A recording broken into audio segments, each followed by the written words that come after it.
Texas Baseball Report with your host, Rip Griffin. And back to the wall. And gone. 6-0 Houston. As after the first one, it's over Presley. Altuve bare hands and throws. Big time in game one. Belongs to Houston. Hey, what's going on, guys? Welcome to this episode of the Texas Baseball Report. I am your host, Rip Griffin. You can follow me on Twitter at RipGriffin3. You can follow the show on Facebook and Twitter at Texas Baseball Report.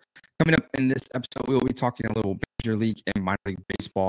But before we get into that, please be sure to subscribe to the show on all the major podcast platforms, Apple, Google, Spotify, YouTube. We will be looking to get back into doing the live streams soon, so you can follow that on Twitter and Facebook and YouTube at Texas Baseball Report. So, but on tap for tonight and on this episode, we will be doing recaps. We'll kind of recap the Astros and Texas Rangers series. We'll kind of dive into a little bit of minor league baseball in the next segment, second segment. So let's just jump into it. Let's jump into, first of all, the Astros just wrapped up a 9-game road trip there in Seattle. They started the season with a 4-game series against the Angels of Anaheim. I still call them the Angels of Anaheim because that's how I grew up watching them and seeing them, and that's how I knew them. So I always call them the Angels of Anaheim. But so they wrapped up this series. They had a 2-game quick series this week against the Arizona Diamondbacks.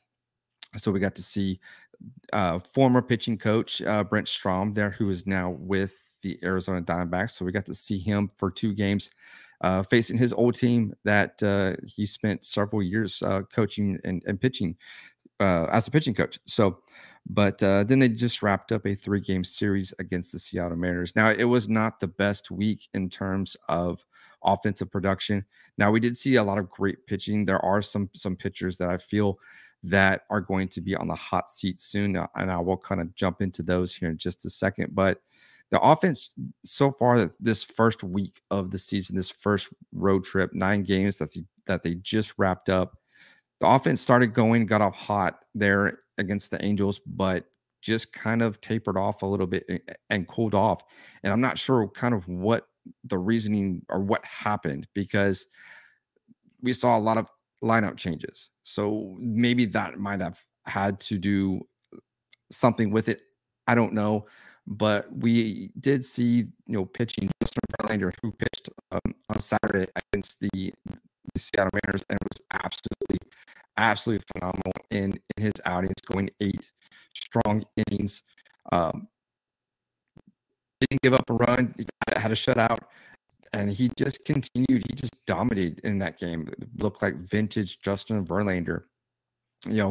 I'm hoping that maybe the rest of this rotation will see Verlander and be notice that he is one that will be willing to take the team on his back to carry this team, and that's what they need. They need a good pitching staff, because we did not see a whole lot of that, especially within the bullpen. But I believe the bullpen is going to kind of iron itself out. They still look great. Ryan Presley is going to be on the injured list right now with knee inflammation. So they did bring up Parker Michalski. I think that's his name. I'm sorry, I probably butchered that name. But anyways, let's kind of look at Justin Verlander's outing real quick, because he was, like I mentioned, the score was 4-0, so there was a shutout, but went 8 innings, had 8 strikeouts in that game. So that was great to see Justin Verlander. Martin Maldonado got on the board with his first hit as a home run. So we need to see this pitching. That's the thing, the starting pitching. Now, we haven't seen much from Jake Odorizzi, and I'm concerned with Jake Odorizzi because I feel that the Astros are not getting what they were hoping out of Odorizzi. We saw a lot of things last season. He got off to that slow start. He was in spring training for most of the part of the couple months of the season, so that kind of slowed him down a little bit. But since then, he's had his ebbs and his flows, and I think we need to see more out of Jake Odorizzi, because if he wants to stay in the rotation, because you have Christian Javier in there that I feel can come in as that 5th starter, or even a middle of the rotation starter that can come in and do the job that needs to be done. We saw it in 2020. We saw a little bit last year when he split time between starting and working out of the bullpen. And I think if something doesn't happen with Odorizzi soon, I feel that there's going to be a change in the rotation. We're going to see Odorizzi go to the bullpen, and we're going to see Christian Javier come back out and into that starting role. I think it fits him very well because he is one of those that he just goes and he pitches, just throws the ball. Looking at the game 1 against the Mariners, in which the Astros lost 11-1, I mean, Odorizzi, he, like I said, he did not look good in that series, in that game. He was went 4 1/3, give 8 hits, 4 unruns, 3 walks, only 1 strikeout. So that's just something that you can't have as a starting pitcher. So I feel we might see a little something happen within the rotation. I also feel like there's going to be something done within the bullpen. Pedro Baez is a guy that the Astros are hoping to get going as far as velocity, and we haven't seen his velocity come to what we saw last year. He was one that would sit around 95, 96 with the fastball, but he's in the mid to upper 80s, low 90s, and that's not good from a type of power pitcher that he is. So we might be seeing something as well. I think it's a possibility, depending on how Hunter Brown does this season with the Space Cowboys, we could see him come up and kind of fill in within the bullpen. They still have Peter Solomon as well that can come in out of the bullpen as well. So I don't want to make any predictions or assumptions yet, but we might see something within the bullpen here pretty soon with Pedro Baez. I know the Astros went out and we're hoping to get good things, but we haven't seen that yet. And I think with the way the bullpen has been pitching right now and the way Ryan Presley is out, Actoneris came in and didn't get the save, but he was able to close the game out yesterday in that shutout. He's one of those guys that can fit into that closer role if needed. Ryan Stanek has been kind of up and down a little bit. We saw him hit triple digits on Sunday against the Mariners. So saw that 3, maybe 4 times in that outing. So he's definitely getting his velocity back up now. So that's good to see as well. But, Ronel Blanco is another guy that we're going to see more of, I feel, as we continue, the season continues to improve. So, but offense needs to get going for the Astros. Started off hot. Alex Bregman has cooled off. No Yordan Alvarez because he has been out sick.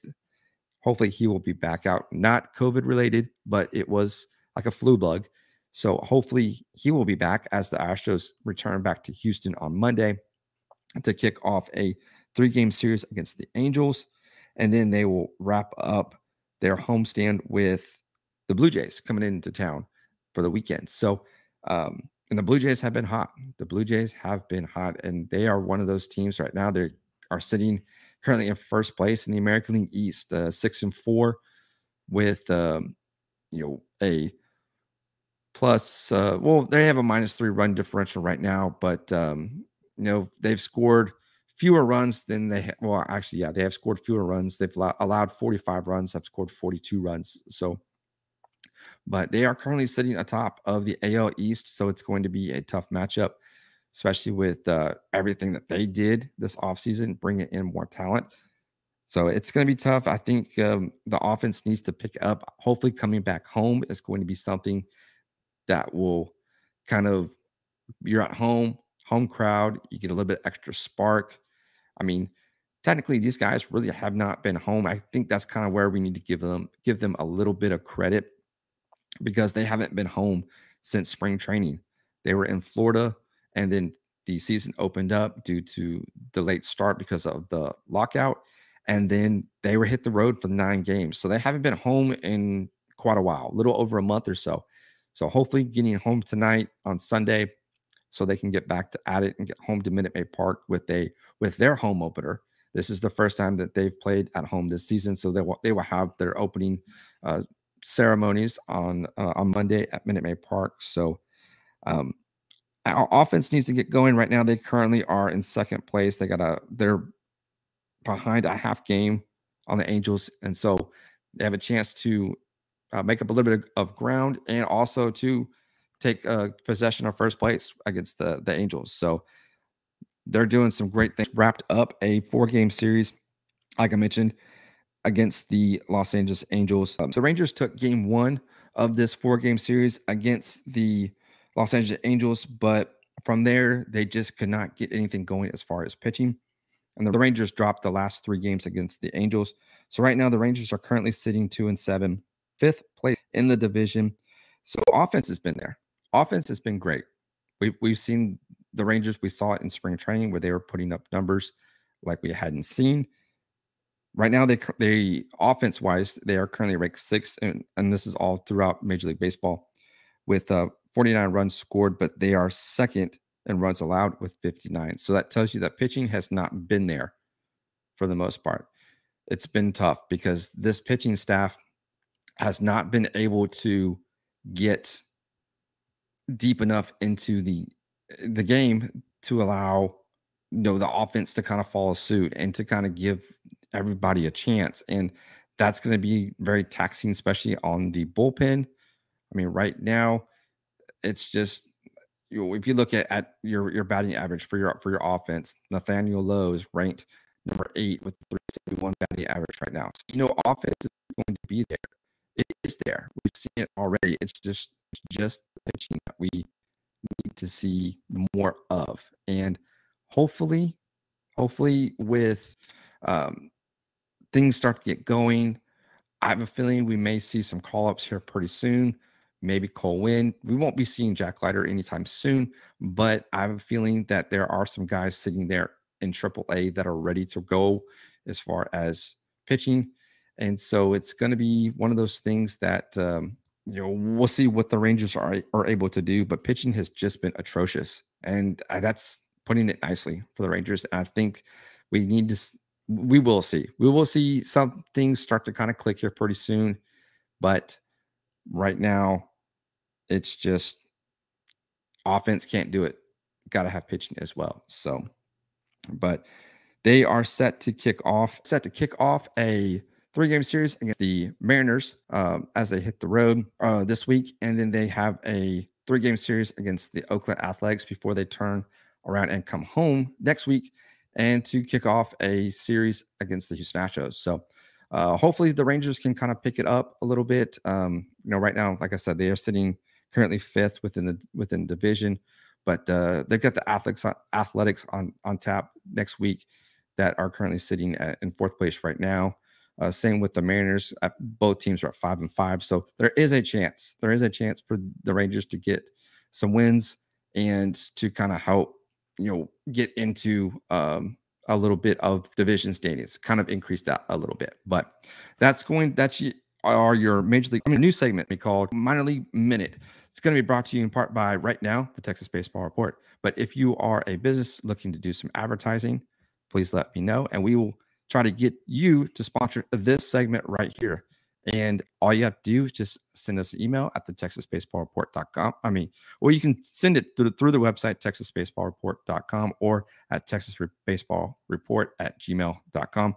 And we can hopefully get you set up to sponsor this new segment, the Minor League Minute. So Sugarland and Round Rock kicked off a 6-game series this week. It was all Round Rock Express as they took 4 games against the Sugarland Space Cowboys. I probably said Skeeters, and I'm sorry. Still getting used to that, Space Cowboys.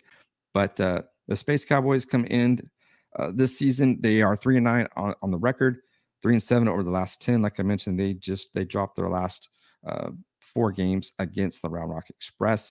The El Paso Chihuahuas are 6-6 currently, 4-6 over the last 10, 3-3 this week against the Oklahoma City Dodgers. They are in Double-A. Frisco, they are 8-1 currently, 8-1 over their last 10. 6-0 this week against the San Antonio Missions. Midland Rockhounds 6-3 on the season, 4-2 this week against the Corpus Christi Hooks. The Amarillo Sod Poodles are 4-5 right now. They went 3-3 this week against the Tulsa Drillers. And of course, the Corpus Christi Hooks are 3-6. Like I mentioned, they went 2-4 against Midland this week. And the San Antonio Missions are 2-7, and they went 0-6 against the Frisco Rough Riders. Jack Leiter was on the mound on Saturday. So far on the season, no wins, no losses yet. He's got a 2.57 ERA and 7 innings pitched with 11 strikeouts. So he is the one to watch as he continues to climb the ranks through the Texas Rangers organization, and hopefully we'll see him in Arlington soon. All right, guys, that's going to do it for this episode. That is a quick recap of this week's Major League and minor league action. A lot of great games coming up this week as, like I mentioned, the Astros kick off a 3-game series against the Angels at home, and then to wrap up this weekend against the Blue Jays at home as well. And same with the Rangers as they hit the road. They will be first off heading to Seattle to face the Mariners for a 3-game series, and then off to Oakland before they come back home next week to start a series against the Astros. It's going to be a great week of baseball, minor league baseball, college baseball. We'll get more into college baseball this week because I want to touch on the Texas Longhorns in the next episode, because I've noticing things with the Texas Longhorns that we haven't seen and we weren't expecting this year. But we'll touch on that on another episode. But that's going to do it for this baseball edition of the Texas Baseball Report. Obviously, this is Texas Baseball Report because that's what we do. We cover Texas baseball. And so please be sure to subscribe to the show on all the major podcast platforms, Apple, Google, or Spotify. On YouTube, subscribe there. We will be getting back into doing live episodes soon. And we will be getting guests because coming up here in just a few short weeks, we got Texas Collegiate League action fixing to square off at the end of May. So we'll be doing our Texas Collegiate League roundup. We will be getting in touch with all the teams throughout the league. So that's going to be something coming up on tap as well for the Texas Baseball Report. But remember, you can head on over to the Texas Baseball Report to catch all the latest episodes, articles, hopefully get more into that as well. But you can find us there. You can find us on Twitter at Texas Baseball Report, on Twitter and Facebook. You can follow me on Twitter as well at RipGriffin3. And if you have any baseball questions for a mailbag, you can always call into the show with your questions. That number is 210-263-3253. Call in and we will do a mailbag segment. So, but that's going to do it for this episode, guys. Take care.